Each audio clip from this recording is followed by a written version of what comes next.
मुदिता भरामं ध्यायामि रामं विद्याभिरामम्।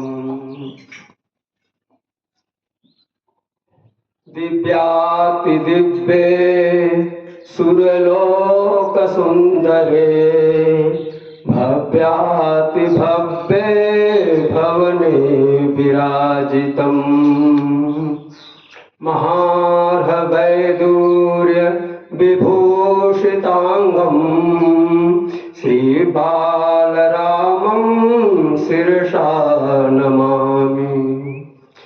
दिवाकर कुले जातं सर्वदा हि मनोहरं नमामि जगदाधारं रामं बालकरूपिणम्।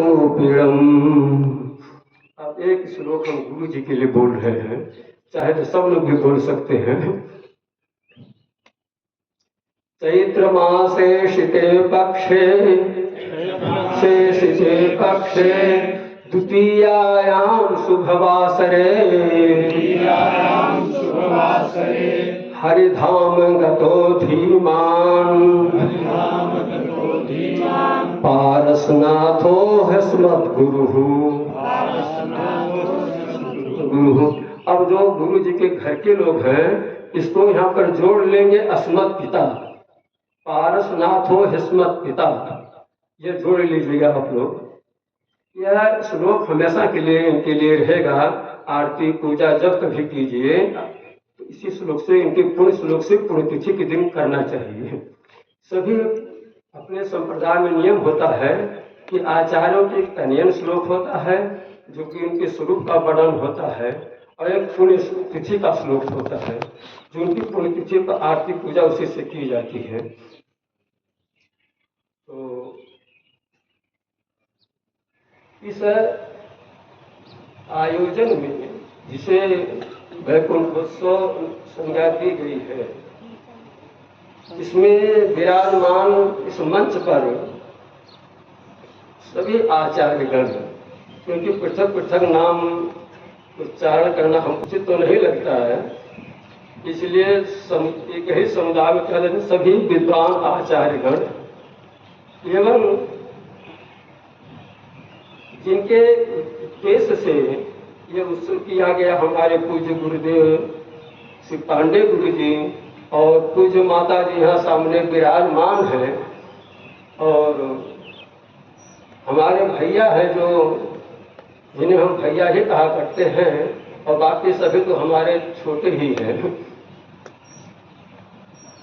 और भी जितने यहाँ पर श्रोता के रूप में उपस्थित हैं, ये सभी पुण्यात्मा हैं, क्योंकि जिनके मन में भगवत विषयक विचार की चर्चा श्रवण करने की इच्छा प्रकट हो जाए तो भगवान की कथा सुने, भगवान की सत्संगति सुने, वही लोग पुण्यात्मा कहे जाते हैं। पुण्यात्मा को कोई अलग स्वरूप नहीं होता है। जिनके मनोवृत्ति भगवान के श्री चरणों में लग जाए, चाहे जिस रूप में लग जाए, वे सभी पुण्यात्मा हैं। क्यों पुण्यात्मा हैं?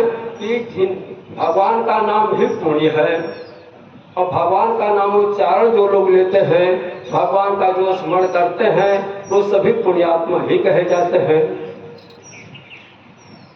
तो अब इस प्रवचन के प्रसंग में सभी आचार्य बहुत बताए हैं, लेकिन कुछ थोड़ा सा हम जो वैकुंठोत्सव की चर्चा अभी आप किए थे, इस पर हम बता देते हैं कि सबको जानकारी जो वैकुंठोत्सव का महत्व, क्योंकि शरीर को त्यागने के बाद जो पुण्यात्मा मुक्तात्मा होते हैं, वे जब भगवत धाम को जाते हैं अर्चिरादि मार्गों के द्वारा, तो उन अर्चिरादि मार्गों कई लोग रहते हैं। प्रत्येक लोक में जब जीव साष्टांग करते हुए, तो वहाँ के प्रत्येक लोक में रहने वाले जो पुण्यात्मा हैं, मुक्तात्मा हैं, वे उस जीव का स्वागत करने के लिए दौड़ पड़ते हैं, स्वागत करते हैं, बहुत प्रार्थना करते हैं कि आप इसी लोक में रहिए, आप कहीं अन्यत्र मत जाइए, किसी अन्य लोक में मत जाइए। लेकिन जीव कहता है नहीं, मुक्तात्मा कहता नहीं, हम यहाँ नहीं रहेंगे, हम सीधे भगवत धाम जाएंगे।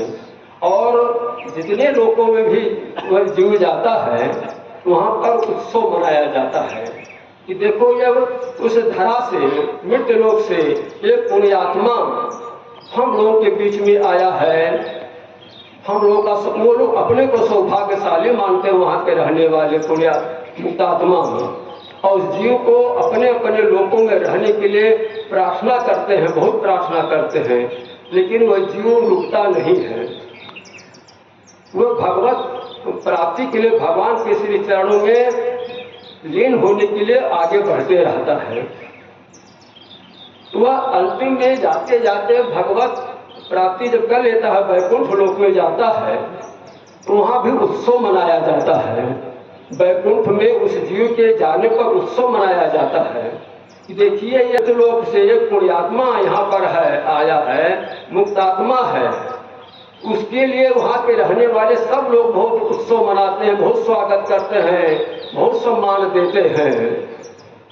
तो वैकुंठ में जब जिस मुक्तात्मा का, पुण्यात्मा का स्वागत होता है, तो घर के लोग, परिवार के लोग क्यों उत्सव मनावे। हमारे परिवार के एक पुण्यात्मा थे, ये भगवत धाम गए हैं, वहाँ उनका सम्मान किया गया, उत्सव किया गया है, तो हम लोगों को भी चाहिए कि उनके वैकुंठ गमन विषयक के लिए उत्सव मनाना चाहिए। इसलिए इसका नाम है वैकुंठोत्सव